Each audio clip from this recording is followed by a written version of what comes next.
Hey everyone, today we're going to talk about the ultimate secret of branding. Welcome to Invincible Innovation Live Show. I'm so glad that you're here. I'm Adima Zolkar, your product innovation and value creation expert, and I'll be your host. And today I have a very, very special guest, Kyle. Hi, Kyle. How are you, Adi? It's pleasure to be here. Thank you for having me. I'm so happy that you're here. Kyle Duport is Executive Creative Director at The Brand Leader, and I'm sure we're going to have a really, really interesting talk. Kyle is an Executive Creative Director who specializes in crafting outstanding advertising and branding for global brands looking to own winnable market shares. Yeah, now we can start. We're live on LinkedIn, YouTube, and Facebook, and you're so invited to join the discussion and ask questions and join us. So before we Excellent. start about the secrets of branding, how would you define a brand? I mean, that's such a loaded question, Yeah. but I think it can be kind of simple, and that is we define a brand here as an emotional connection between a potential customer or customer that you already have with a product, a brand, a product, a business, or a service. And if you think about it in those terms, it kind of makes a lot of sense because a brand doesn't really exist. A business exists, its employees exist, its services exist, its products exist, but there's not a brand doesn't exist. It's kind of you can't put your arms around it, you can't taste it, smell it. It's just it's not a it's so ethereal that you can only be boiled down to this kind of emotional connection. Like how do you feel when you think about a brand? And so that's how we like to look at it. Yeah. So what makes a great brand? So give us a few examples other than, we all know Nike and Apple. So give us like some examples that comes to your mind. Yeah, I mean, well, you just hit two big ones that people talk about, a lot. Hmm. If you think about Nike for a minute, well, let me pause.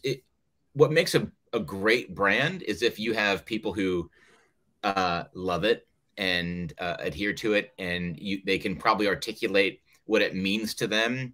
That probably fits some sort of definition that the business has itself about their mission or vision or values or something. So if you think about Nike, and Nike, I know you're not here in the United States, but you're an international star, and you've got all these people listening across the world. And if you think about Nike, and it means the same where you are in Israel as it does here in the United States. It means the same thing to Australians, to New Yorkers, to whatever.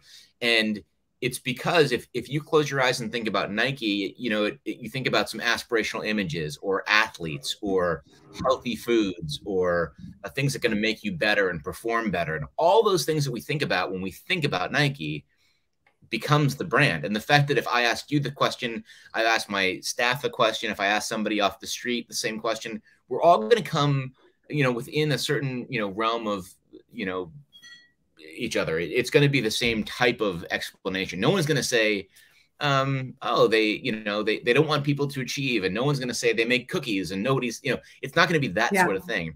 Yeah. That's what makes the brand compelling. And you talk about Apple, and Apple is very similar. And we talk about Starbucks a lot over here, and Starbucks just because it's such a visible, iconic brand these days that you can have the same drink in Dubai as you do in London, and it's going to taste the same. They might name something slightly different for localization perspective, but a latte is a latte is a latte. And the aprons are the same color, and the logo is the same. And that adherence to the brand standards gives them an opportunity to have that conversation with their customers. And so when you see that logo, it means something to you. And again, hopefully it means what they want you to feel and they Yeah. want it to mean. So it's a fun thing to look at that. But those are some really, I mean, I don't know if they're great examples, but they're good examples to explain what a brand is. Now, when you talk to us on a smaller scale, or maybe a business maybe a business owner who's listening to this wants to hear about, the same principles apply.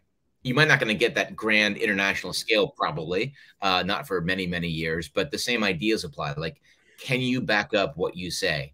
And ultimately, you want your customers to understand who you are from that same core. If you can do that, then you're successful. Yeah, but when you said like everybody has a different like way of thinking about the brand, it might be very similar, but I guess that if we're taking a big brand that has lots of good products that people relate to, each one of these people would relate to a different product, I would say, and they would see it a bit differently. right? Because if I'm a teenager, maybe I would say something about, I don't know, Air Jordan and whatever.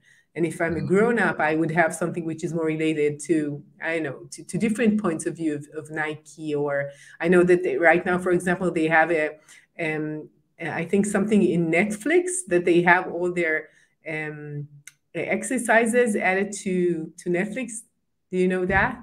Which is really, I it don't know. really makes sense. I'll Yeah, have to you check should that out. try. Open your Netflix and check it. So they have all the exercises that they had, I think, on their website or something, to Okay. get to a bigger public, to get people exercising and attaching well-being with their brand, I guess.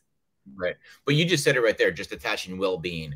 And then you can have that well-being across different touch points, but across different ages, demographics, genders. It doesn't matter, because a brand that's positioned in a proper way, that has the right conveyance to its potential customers or current customers, is going to hit.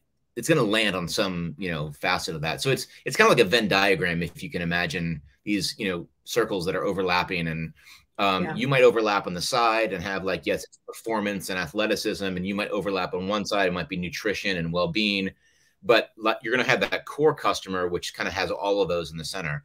And I think you accidentally stumbled on something which is quite interesting, and that's, you mentioned Air Jordan.